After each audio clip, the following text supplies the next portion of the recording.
Good day and welcome back to another Dbz Dokkan battle video. In this video we are going to be taking a look at, well, basically how to complete the Metal Cooler Core event with no items. Now obviously I'm super behind on no item runs, and you'll see I have a no item run challenge series, and this is where basically I finish content no item, but I felt recently that maybe I just need to do something a little bit different, and basically take on some of the red zone and see if we can beat them no item, because gotta show that we have a lot of RNG and a lot of luck and have pulled up to date units.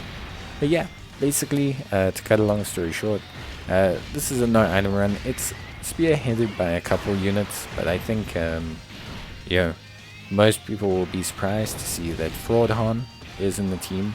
I know the community is very split on Gohan. I am firmly in the pro Gohan category. I love Gohan. I think he's great, and yeah, I think in general he's really awesome. And we've gone with a pro Gohan team, so we've gone with basically double Gohans, because why not? And we've gone for a full Super Saiyan, or sorry, Super Saiyan, a full superhero, which is the same thing, yeah. Super Saiyan, superhero, but we've gone with the full superhero hybrid Saiyans merger team, and basically yeah, we've just gone with what's really strong and using a whole bunch of premium units. So a couple of them are self-explanatory, but obviously let's just kind of cover our bases here. So first things first, we are running obviously Gohan being an absolute beast in so many ways. Gohan does so much damage. He has key nullification, he has really good after super defense, and yeah, he has a great active skill that sets him up to do some really good damage, plus it comes with an interrupt. So yeah, Gohan very solid. Alongside him we're gonna have Int Pan. Int Pan obviously has a type disadvantage against Metal Core Cooler. We're going to be relying a lot on her 60% evasion she has when facing a single enemy, but overall she should be fine. Like, she'll do a pretty decent job, I have no doubts about that. So yeah, Pan looking very solid. Obviously she brings great support as well for Gohan, and that's going to really help to elevate us a lot. Basically Gohan's going to be able to really push with Pan next to him, which is great. So Gohan looking really solid. We've got AGL Gohan as well, who's a fantastic unit, and obviously brings with him a very helpful active skill. His active skill essentially is going to allow him to have a guard, but it's also going to be one of the few ways that we're going to be able to heal ourselves as a team. Like, as a hybrid Saiyan superheroes team, we don't have a lot of heals. We rely a lot on orbs for healing, whereas with Gohan we have the ability to heal and provide additional defense for the rest of our rotation, which is pretty good stuff, I would say. So yeah, looking really good so far.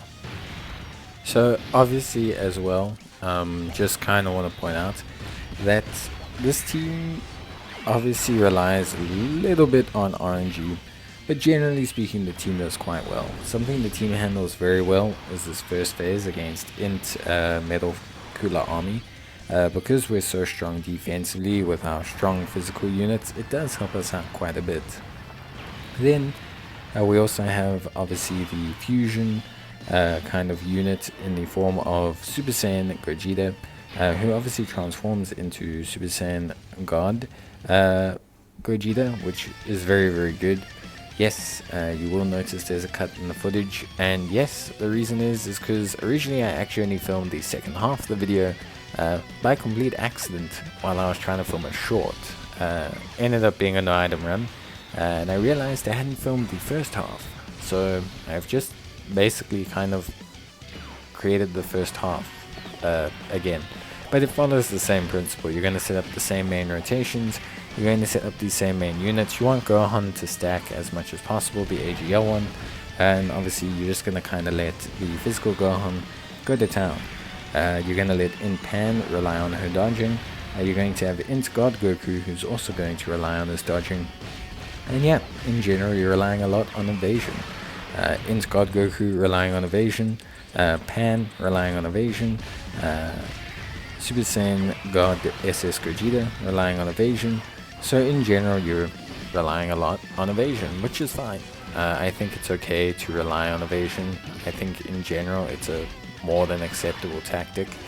So yeah, I think most players shouldn't be alarmed, to rely on evasion or anything like that. For a lot of the item runs, it is way easier to do so. It does just make things, far easier in general. So yeah, I would just like to kind of point that out.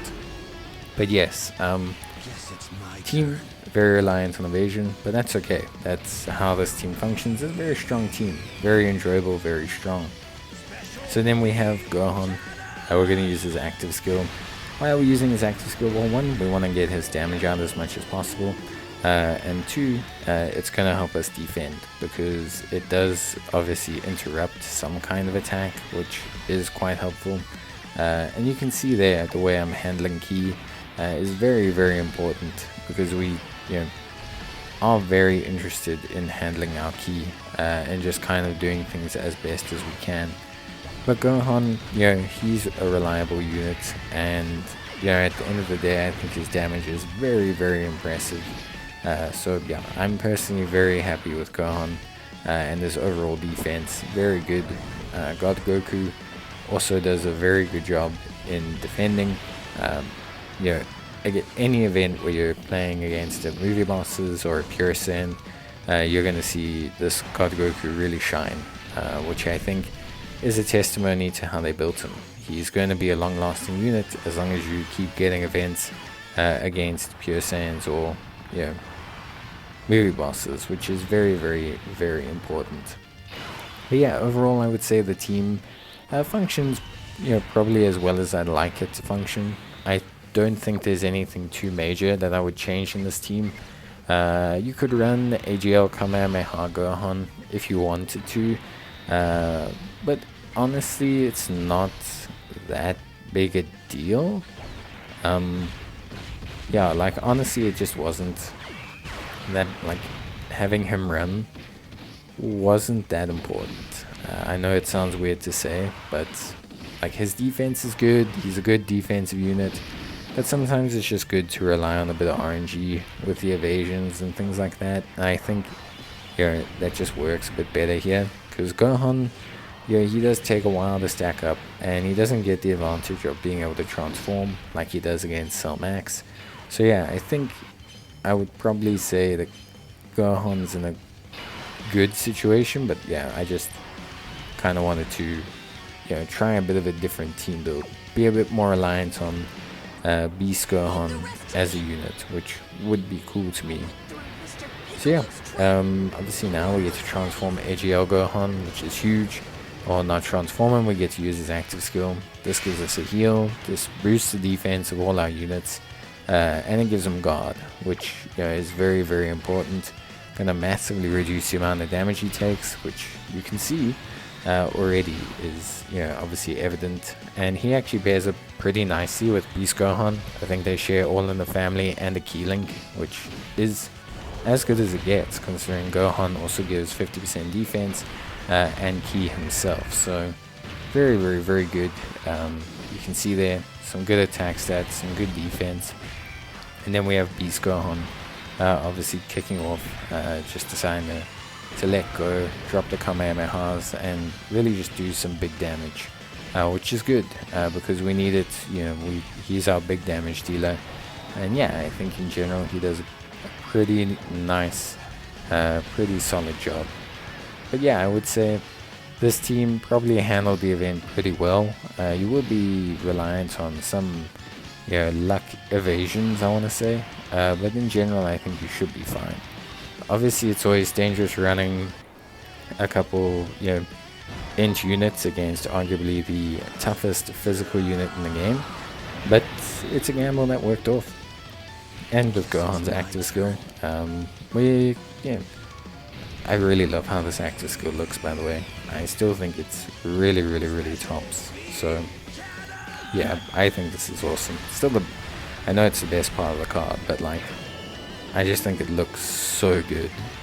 But yeah, basically Gohan being set up by Pan and having just all these really strong evasive units float around him just kind of allows him to do his thing. He doesn't have to get too crazy. You can see defending more than fine, and now we're busting out huge attack stats. And yeah, he's just gonna mop up Cooler. So Gohan, I don't want to say single-handedly took out Cooler because it's a very strong team, but yeah, really fun team to use. Really good floating units, really good synergy, and yeah, the team just did a really great job. So I was very happy with their overall performance. But yeah, not much more to say really. I would say, yeah, give it a go, try out this team. See you guys next time. Till then, bye.